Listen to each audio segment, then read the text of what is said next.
अपने ही गुरु को उतारा मौत के घाट। शागिर्द ने खोली बाबा की करतूतों की पोल। पुलिस ने किया अरेस्ट, सच्चाई आई सामने। भगवा वस्त्र, त्रिपुण तिलक, चेहरे पर एक मुस्कुराहट। इनके एक इशारे पर इनके भक्त इनके लिए जान देने के लिए भी तैयार रहते हैं।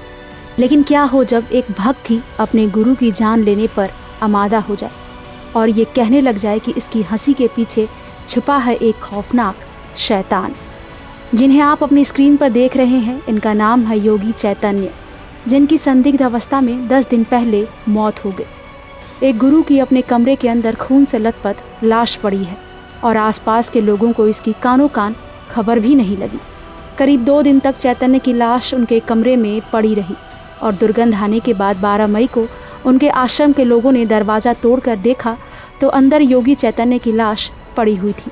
इसके बाद बिना पुलिस को बताए चैतन्य को समाधि दे दी गई, यानी कि उनकी लाश को दफना दिया गया। लेकिन कोई था जिनके मन में योगी चैतन्य की मौत को लेकर शक पैदा हो चुका था। उनका नाम है मुन्ना मिश्रा। मुन्ना मिश्रा ने पुलिस को बताया कि जब योगी चैतन्य को उन्होंने देखा तब उनकी लाश खून से सनी हुई उनके बेड पर पड़ी हुई थी। उनका मोबाइल, एटीएम कार्ड भी गायब था। जब बैंक जाकर पता किया तो पता चला कि मठाधीश चैतन्य नाथ के एटीएम कार्ड से लगातार पैसे भी निकाले जा रहे हैं। ये रकम दिल्ली और प्रतापगढ़ में निकाली गई है, जिससे साफ है कि चैतन्य नाथ की हत्या की गई है। मुन्ना की बात सुनकर पुलिस के भी होश उड़ गए। मुन्ना मिश्रा ने ये जानकारी पुलिस को देकर योगी चैतन्य के मर्डर की जांच करने की गुहार लगाई। इसके बाद पुलिस हरकत में आई और सदर के नामनेर स्थित लालनाथ की समाधि मठ में, जहां पर योगी चैतन्य पिछले 5 साल से रह रहे थे, यहीं पर योगी चैतन्य की लाश को दफनाई गई थी।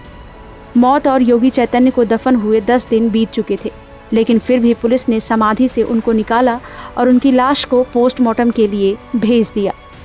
इधर पुलिस जांच भी कर रही थी। जांच के दौरान पता चला कि योगी चैतन्य का एक शिष्य योगी मदन नाथ उर्फ अक्षय गुप्ता मठ से फरार होकर बिहार चला गया है। लेकिन अक्षय पुलिस की तेज निगाहों से बच नहीं सका। पुलिस ने उसे बिहार से गिरफ्तार कर लिया और मठ के मठाधीश योगी चैतन्य नाथ की हत्या का पुलिस ने पर्दाफाश कर दिया। पूछताछ के दौरान अक्षय ने योगी को जान से मारने की बात भी कबूल कर ली। अक्षय ने पुलिस को बताया कि वो बिहार के सहरसा का रहने वाला है। पहले वो किसी और मठ में रहकर गुरुओं की सेवा करता था। 10 मई को ही वो योगी चैतन्य नाथ के पास उनकी सेवा के लिए आया था। उसके वहां आते ही चैतन्य नाथ ने उसके खाने पीने और रहने की व्यवस्था की। इसके बाद रात को जब वो योगी की सेवा कर रहा था, इसी दौरान योगी ने उसके साथ गंदी हरकत करने की कोशिश की। अक्षय ने गुरु को काफ़ी समझाने की कोशिश की, लेकिन वो नहीं मान रहे थे। इसके बाद गुस्से में आकर अक्षय ने डंडे से योगी के सिर पर ताबड़तोड़ हमला कर दिया और लहूलुहान हालत में योगी को छोड़कर वहां से वेश बदलकर बिहार भाग गया। पुलिस के सामने तो अक्षय ने अपना गुनाह कबूल कर लिया। जिससे मर्डर हुआ था, पुलिस ने वो हथियार भी बरामद कर लिए। लेकिन मुन्ना मिश्रा का कहना है कि 58 साल का एक बुजुर्ग किसी जवान युवक के साथ गलत हरकत नहीं कर सकता है। ये एक प्लानिंग है। योगी चैतन्य नाथ बाबा बालकनाथ के इकलौते शिष्य और उत्तराधिकारी थे। संप्रदाय के मठों की हजारों करोड़ की ज़मीन की रखवाली करते थे। मुन्ना मिश्रा का कहना है कि संप्रदाय से जुड़े कुछ लोग ज़मीनों पर कब्जे के लिए उनको रास्ते से हटाना चाहते थे, जिसकी जांच होनी चाहिए। साथ ही मुन्ना मिश्रा ने अपनी जान का भी खतरा बताया है। फिलहाल तो पुलिस के सामने अक्षय ने अपना गुनाह कबूल कर लिया है।